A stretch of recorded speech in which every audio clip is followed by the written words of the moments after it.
with my April wrap-up. I'm at this Buddha museum and they have dinosaurs here for some reason, so I'm like, I'm gonna film in front of the dinosaurs. Anyway, so this was April. This is everything all filled out. For a reminder, to me mostly, my TBR consisted of The Shadows Between Us, Belladonna, Stars and Smoke, Bad Blood, Girls Made of Snow and Glass, and The Goblin Emperor. I don't know why I counted to 7, that was only 6. Of those, I only finished one, DNF a second one, and didn't even start any of the others. So it was a bad month in terms of the TBR, but it was a good month in terms of reading. I read 31 books. That's so many. But the bad part about it is I only read one book off my own shelves. So yeah, that was unfortunate. I did continue to buy 0 books, so who knew being in a country where you don't speak the language, you wouldn't be able to buy books. I did read one more nonfiction book, so that was good. I had an average rating of 3.6, which I feel like is lower than I feel like it should have been, but we'll get into that in a second. I read a total of 10,748 pages. And then for my fanfiction stats, I think this is the first month all year where I've had the fanfic stats done when I'm filming this video. It's May 2nd today. So I read 57 fanfictions for a total of 2,618 pages. And so my total pages for all of my reading is 13,366. And then my last book stat is I DNF'd 5 books, which is not great, but I'm trying to be more lenient on my DNFs this year, not forcing myself to read books I'm not in the middle of, or that I'm not enjoying. So this is my first fanfiction page of logging. And then this is my first book page. Yay! So by the time this comes out, as in later today, for me, I have not yet gotten through the backlog of all the videos I have filmed. So yeah, that's my goal for like the first half of May, is to like edit those and like get them out so that I'm like posting things that I'm like actively filming, other than like my TBR and my wrap-up videos. But a lot of the books on here are spoilers for those videos, so if you have any guesses as to what those videos are, you'll be seeing them in May, but leave me your guesses down below. So first off, I continued on my read of The Broken Prince, which is the second book in the Royal series by Erin Watt. The first book is Paper Princess, and that series follows, it's like reality TV but in book form. So it follows this girl, Ella Harper, and she is basically pulled out of her life of poverty and dropped into the like life of riches. But there's a lot more to that. If you like trashy reality TV, then that's the book for you. I really like the first book. The first time I read the second book, I DNF'd it. The second time, I did read it all the way through, and then this time I've decided I'm gonna DNF it again and just skip to the third one that I really like. I feel like the second book is very filler in that series, so, and we just spend too long on one character being really whiny and really annoying the entire time, and I'm like, I don't want to put up with you, so I'm not going to. Anyway, then I started The Last Unicorn, and I DNF'd that 16% of the way through. I just wasn't feeling it. I feel like I didn't give it a fair shot though, so I would like to pick it up again at some point. I have a hard, like, I just don't typically enjoy like classics, so that one may be like a permanent DNF eventually, but we'll see. For now, it's just a soft DNF. So the first book we have on here that I wrote down that I did not finish first, but is Kingdom of Ash by Sarah J. Maas. Now this is the 7th book in the Throne of Glass series, this one. And I did end up giving it 5 stars. So I have a rocky relationship with this series. I mean, like, not rocky, but everybody thinks that this is like God's gift to Earth in book form. I do not think that. I think it's a good series, but I don't think it's great. So, and I come to realize like maybe it's, so I have said for a while now that I hate the like trope, or I guess the convention of multiple plot lines going on at the same time, like completely separate of each other, and it feels like you're reading like multiple books at the same time in the space of one book. And I think sometimes it doesn't bother me, and sometimes it really does. And I think it depends on how many plot lines there are. Sorry, there's a child, so I'm gonna like take a pause for a second.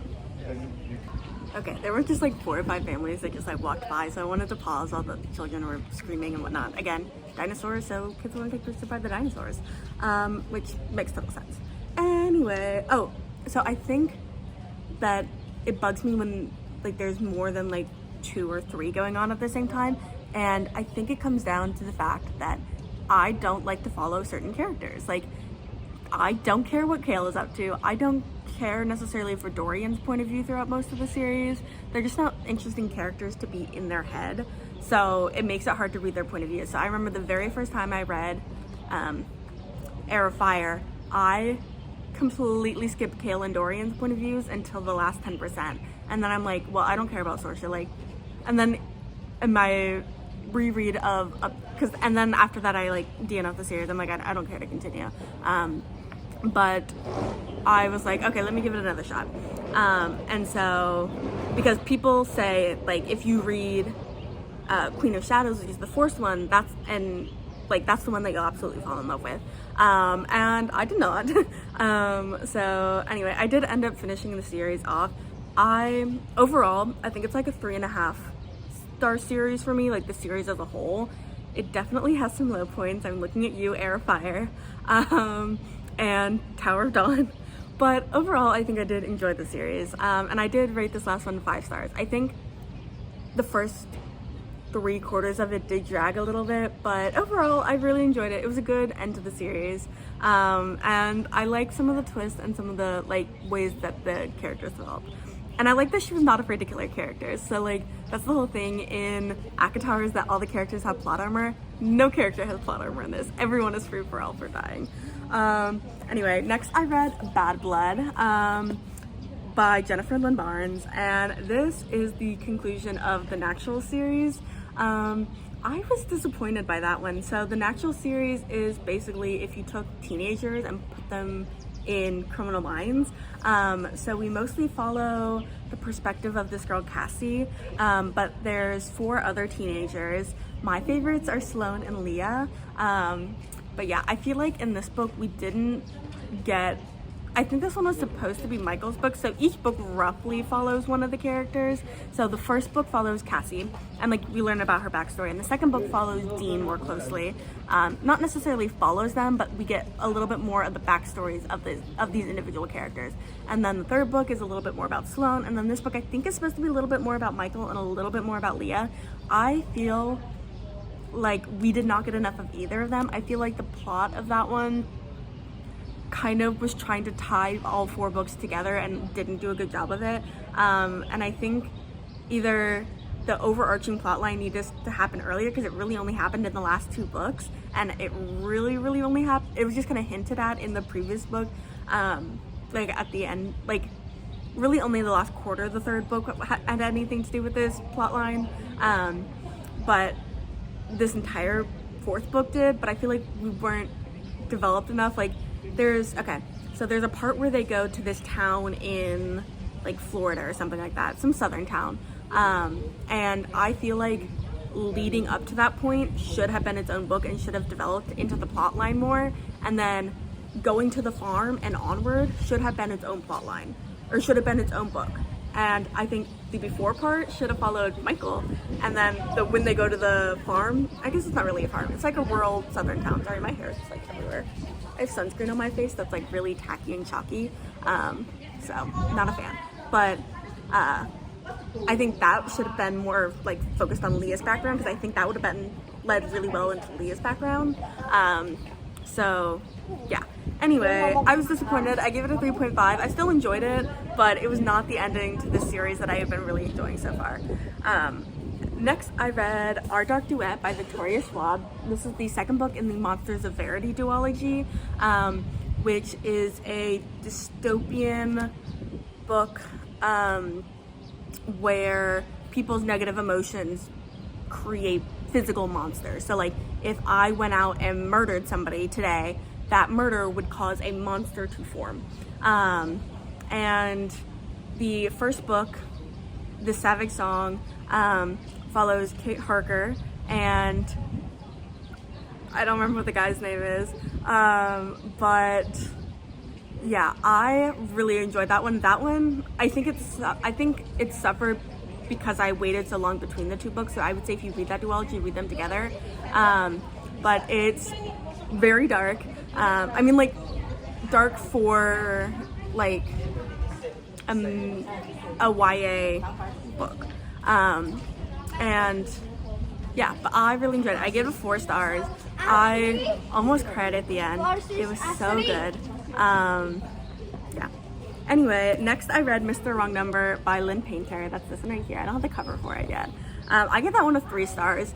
I was really enjoying it up until they had their first sex scene. And it wasn't the sex scene that bothered me, it was the immediate jump into it. So like, we had been building up their relationship, like whatever, like it all made sense, and then suddenly it was like he pushed her against the wall and started making out with her, and then I'm like, wait, let me flip back like 2 pages, like what in the world is going on? Like, how did we get from they're just starting to tolerate each other to fucking each other in the hallway? Like, where's the disconnect there? Like, it seemed like it was missing another quarter of the book in the middle there. Like, I don't know, it was just so weird. And I physically went back and like reread that part because the development didn't make sense to me. And I think that's like where it threw it off for me. So I've really enjoyed Lynn Painter's other adult books, but yeah, anyway, this one follows, I don't remember either of their names, but it's a guy and a girl, and the girl, she's like this disaster magnet, and she goes to live with her brother and her brother's best friend in their apartment because her apartment burned down. And she's looking for a job, and she accidentally gets this wrong number text. And then she starts like talking to this wrong number, and it turns out that the wrong number is her brother's best friend, who was like her childhood nemesis, like in the way that children are nemesis. So like he would make fun of her, and like stuff like that, like little kid drama. But now they're all grown up, and yeah, and it goes on from there, and he finds out first, and she's not happy about that. Anyway, next I read A Werewolf's Guide to Seducing a Vampire. This one is by Sarah Hawley. It's this one right here with the purple cover. This is the last book in the Glimmer Falls series, which is a series of connected standalones that take place in this town, Glimmer Falls. So this one actually takes place 2 years after the first 2 books. So the first one is A Witch's Guide to Fake Dating a Demon, and the second one is A Demon's Guide to Wooing a Witch. And both of those take place back to back, and then this one takes place 2 years later. But it still like makes sense in the context of the story. But yeah, so basically Ben, this florist who we get introduced to in the first couple of books, accidentally buys a like magic crystal that hosts this succubi vampire, and now he has to like figure out how to take care of her, and he's just such a sweetheart. Like, I adore Ben. Yeah, anyway, I give it a 4 stars. I really enjoyed it. It was a good conclusion to the series, and it kind of like wrapped up the mini overarching plot line. Like, you don't need to read the other books to understand it, but like if you do read them in order, like you can follow along this background plot line that's going on, but it's never the main thing in any of the books. Next I read The Thief by, I'm gonna show you, it's there, by Fuminori Nakamura. I gave that one a 3 stars. It's a mystery. It's one of those like modern classic types. It's originally written in Japanese. I actually used it for my magical readathon because I got Japan as one of my countries, and so I read it while I was in Japan. I was like, oh, that's a little cute thing. But yeah, it's about this pickpocket, and he is like, I don't know, it's kind of like a contemplating the morals of life kind of thing, but he basically accidentally starts mentoring this small child, but like he's also like kind of in danger, and he's like, child, stop it, and the child's like, but you're teaching me, and I'm like, okay, like I don't know, I just don't think I got it. but that's okay. Anyway, so that was The Thief, and next I read The Dixon Rule by Elle Kennedy. I give this 4.5 stars. This is the second book in the the Campus Diary series. So Elle Kennedy, she has 3 series all set in the same universe, and I've now read the first book in one of those other series, and now I had to like actually remember what the series are called. This is the second book in the Campus Diary series, which, if you know the Off-Campus series that follows, I don't even know all the characters. The first one is about Hannah and Garrett Graham and Hannah, I don't know her last name. And then this series follows the children of the characters that are those age. So the only one that's an actual character of those children, or that's an actual child of those characters, is Gigi Graham, who is the titular character of the first book, The Graham Effect, which is about Gigi Graham and Luke Ryder. He goes by Ryder. And then this book follows Gigi's best friend, Diana Dixon, and one of the other hockey players, what's his name? Shane Langley, something like that. There's another hockey series that I have also read. I'll talk about it when I get to it. Where the main character's his name was Ryan Langley, but I think this one is Shane Langley. I don't know though. Anyway, that's neither here nor there. I really enjoyed it. I think I was just like really in the mood for like a fluff romance. And that's what I got. And the next book I read, which I also don't have the star for, was the picture for was The Charlie Method, which is the last book in that series. I also really enjoyed that one. That one is a Why Choose that follows these characters, Charlie, and then Will and Beckett. I didn't particularly like the ending. I mean, I understood it, but I didn't like it. And so I think it's what prevented it from being a 5-star. I really enjoyed it up until the ending, but anyway. Next, I read The Wild Robot by Peter Brown. So it's there. I gave that a 3.5. It's like this, and the reason I read it is because the movie just came out. I'm sorry, like everybody and their mother is walking by. Let me pause for a second. Okay, like 4 tour groups just went by, and like a bunch of other individual people, like so many people here. Where was I? Oh, The Wild Robot. So I read it because the movie just came out, and I would like to watch the movie eventually, but it basically follows, in this dystopian world, this robot, think like WALL-E style world, where this robot gets crash landed in this island and basically adapts to live in this island, like Eve in WALL-E. And then the makers of the robot come back to find this robot, and they have to like fight against the forces of capitalism and oppression. And that's The Wild Robot. It's actually really cute. It's a really short, like middle grade, so like it is written and made for kids, and it's really, I think, a good for kids, but I think it holds up. Like, even I enjoyed it, and I have been proving to myself over and over again that I'm not really vibing with middle grade as much. Also, I'm starting to lose my voice, so we'll see how that goes.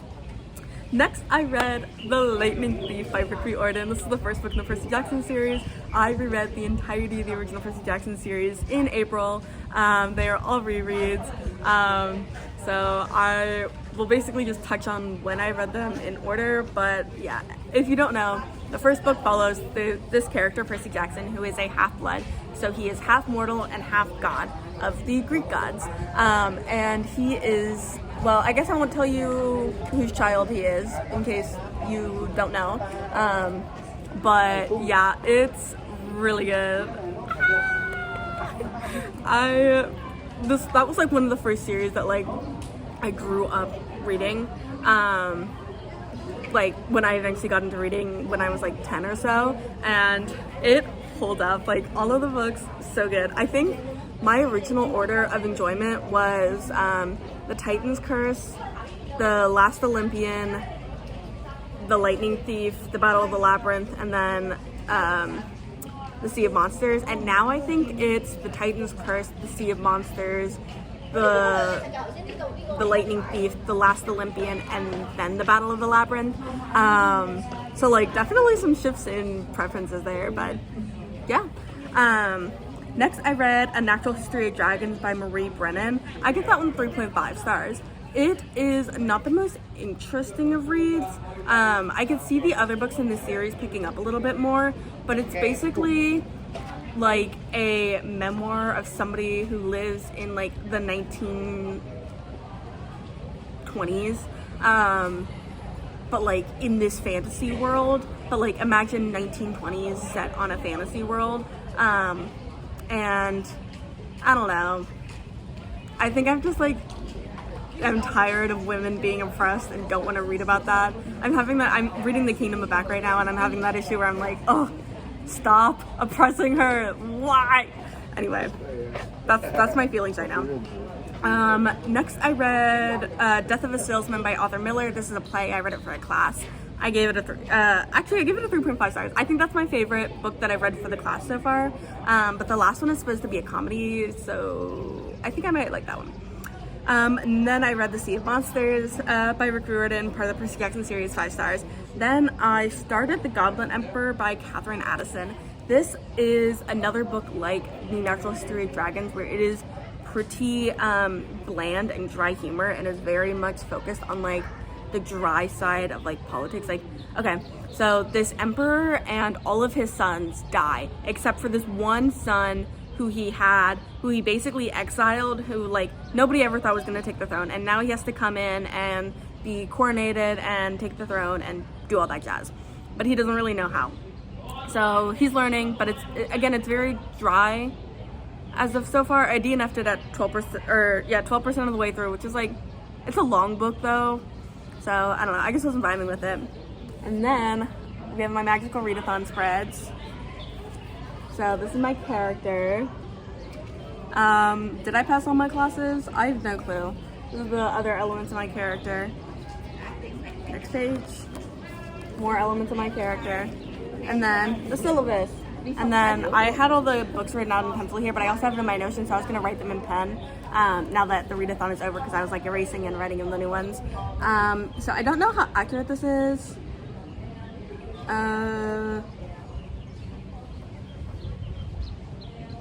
According to this, I did not meet my qualifications for my calling, but again, I'm not super worried about it.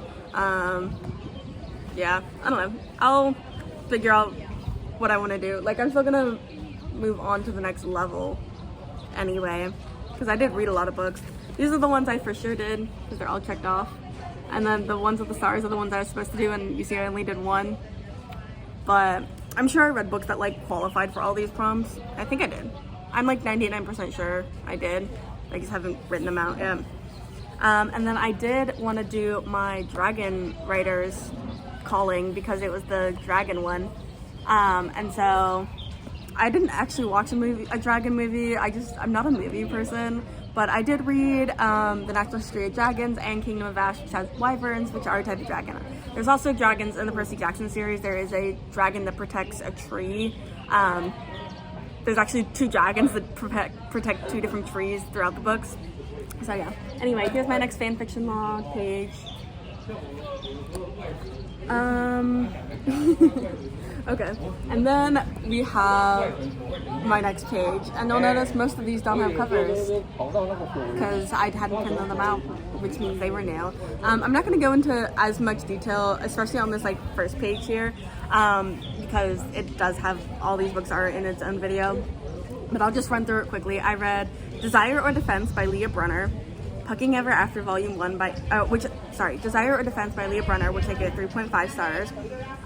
Pucking Ever After Volume 1 by Emily Rath, which I gave 2.5 stars. Pucking Wild by Emily Rath, which I gave 2.5 stars. Pucking Ever After Volume 2 by Emily Rath, which I gave 2.5 stars. Passion or Penalty by Leah Brunner, which I gave 2 stars. And then I DNF'd Body Check by Elle Kennedy at 27%. And then I read Icebreaker by Hannah Grace. I gave that 4 stars. And I read The Deal by Elle Kennedy. That's the first book in one of Elle Kennedy's other series that takes place all at that same college.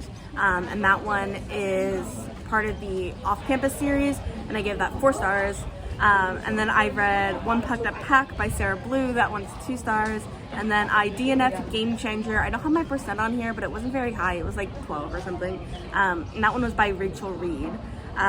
You'll notice all of those have a theme, and I wonder what it is. Anyway, so this, like, that section right there is why I'm saying my rating doesn't reflect, because I enjoyed all of those books that I finished. Were they literary masterpieces? No.